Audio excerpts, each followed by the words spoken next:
On the northeast shoulder of South America, Suriname, a former Dutch colony, is the smallest country on the continent. But beyond the colonial capital of Paramaribo, there's an even richer heritage to be explored. Many of the buildings here date from the 17th and 18th century, when Suriname was a Dutch colony. But the movement of people through slavery, indentured labour and immigration has since given rise to an ethnically diverse country. It is the melting pot of a lot of cultures. You have the Javanese here, which you don't have anywhere else in South America or the Caribbean for that matter. You have Lebanese people, Indian people like myself, Amerindian people of course, the Creolese people, the sense of slave of course, and also the sense of Dutch plantation owners of course. From the capital, I flew south into the interior and there learnt more about the roots of some of the people who live here. Behind me is the Rio Grande, one of the rivers of Suriname, whose villages are inhabited by descendants of runaway plantation slaves. Locals here are called Maroons, and my guide Henk Serby counts himself as a descendant of those who came here 3 or 4 centuries ago from Ghana in West Africa.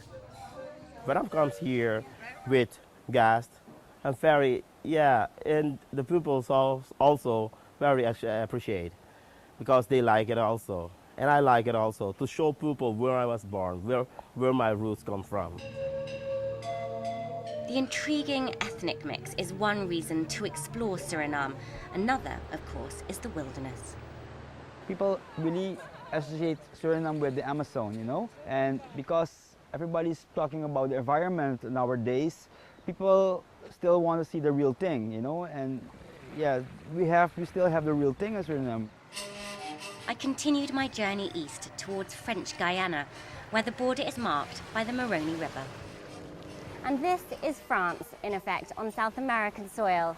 French Guiana is a department of France, which means its head of state is President Sarkozy, its currency is the euro, and its national language is, of course, French.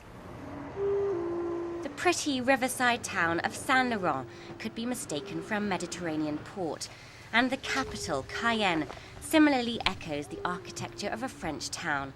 But it's not just colonial character that draws tourists here. The richness of French Guiana is its biodiversity, its cultural diversity and its ethnic diversity, and that gives rise to a rich gastronomy and culture. There are people here from all over the world.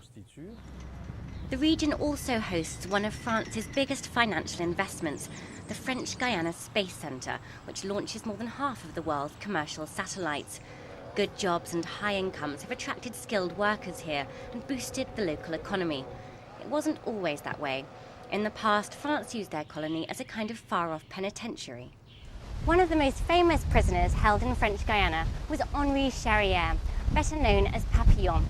Over the course of 13 years, he allegedly tried to escape 9 times, including once from the island behind me, the notorious Devil's Island. 80,000 convicts were dispatched across the Atlantic in the late 19th and early 20th century, and most did not survive the terms of their sentence.